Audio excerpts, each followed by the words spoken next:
Hey guys, so we actually just got back from Hatfield McCoy. We were down there for about a week or so with this machine. Haven't washed it yet, but just wanted to show you something before we install our OEM Yamaha over fenders. So currently we are running the Super ATV low profile fender flares, which they do a pretty decent job.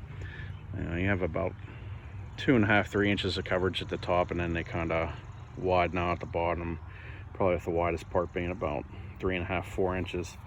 But just something I wanted to show you before we put these on. You can kind of see the coverage line here that they provide with the fronts, as far as where the debris and mud line stops. It hits and kind of angles up right about here at the door. They do a pretty decent job of keeping a lot of the mud and debris out of the cab, but the back ones really don't. They're good for stuff that flings up when you're in kind of some loose mud and clumps, stuff like that, but there's no coverage down here, so we get a lot of rearward mud and debris that comes into the cab using these. So kind of excited to swap these out for the OEM Yamaha fender flares and see how they do. But I just wanted to show you that, and then after our next ride we'll kind of compare and see how the coverage is on that, because like I said, you can kind of get a good point of view for the coverage on them with the mud line here. So next ride we do with the Yamaha over fenders, we'll do a same video and see how they look. So we went ahead and gave the machine a wash and removed our Super ATV low profile fender flares that we previously had on. Then went ahead, after we removed those, just did a quick spray and wipe down to get any of the mud and debris that was previously stuck between the fender flare and the stock fender. So the first part of the installation, Yamaha tells you to go ahead and line the over fender up with the stock fender, which we're going to do. And the stock hardware that you pull out of the stock fender, you're going to replace with the M6x20 bolt and washer, and you're going to leave that loose, so you can go ahead and install that. Like I said, leave that loose so you can make your adjustments, and then we'll continue on to the next step.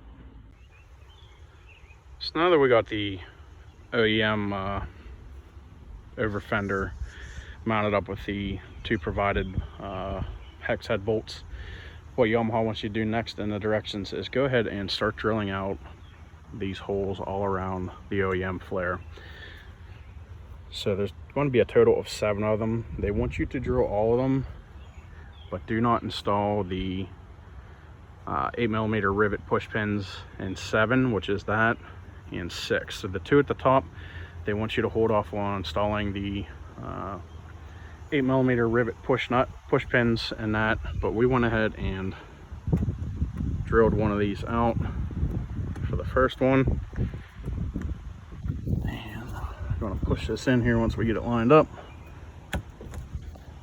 and just like that. So we're going to go ahead and go around, keep drilling all of our holes out, but really these are a pretty easy install so far right now, and coming along pretty good. I think they're actually going to look pretty good once they're all finished up. So we went ahead and drilled the rest of the holes out, which the instructions call for a 5/16 drill bit. So for all of the holes except 6 and 7, which are these 2 top holes here, Yamaha wants you to drill those out to 7/16, I believe, which per their instructions they say to remove the stock fender assembly. I really couldn't see a reason why. I mean, I felt around back behind there were no wires, there were no bracing, anything like that that you could potentially drill through. So we left the stock fender on, just drilled them out to the 7/16 that they called for, and we had this flare on, and honestly probably about 5-10 minutes. Something I did want to make note of: if you do have a folding poly windshield and you installed the hold down piece for the strap for the windshield on the fender, you will have to remove that and probably relocate it to a new spot, probably about there or so. So we will go ahead and do that as well, just relocate that so we have the full function of our folding windshield. But So moving our way on back to the back here, we went ahead and took off our previous fender flares that we had from Super ATV, and we went ahead and put this lower portion in, just put one of the 8mm plastic rivets in just to hold it on, just to see what it looks like when it's lined up there. Would have had these on a little sooner, but there's a little bit of a mix-up coming from the Yamaha warehouse. They ended up initially sending me the 4-seater versions, which obviously won't work with these with the tilting dump bed. So there will be two separate pieces of the flare. This is the lower portion. It'll just have three holes on the, 3 holes on the top side that you'll go ahead and drill out, and 2 on the back. So this is a pretty easy install as well for the lower portion. So we're going to go ahead, button this up, and then go ahead and throw the top portion of the flare on as well. So this is the finished result of the rear install of the fender flares on a 2-seater. Yamaha does tell you to fully jack up the suspension on this, and I'm assuming it's to get to this hole right here to be able to drill it out. We're actually going to be pulling the wheels and tires off this machine here probably in a couple days, so we'll just go ahead and drill that hole out when we pull the wheels off. But I'm assuming that's why they want you to jack the machine up, or you could simply just take the wheel off. That'll give you enough clearance, or if you have a small drill bit, you should be able to drill that hole out, and that'll give you enough clearance to install the 8mm plastic rivet. I mean, overall, these are super easy to install.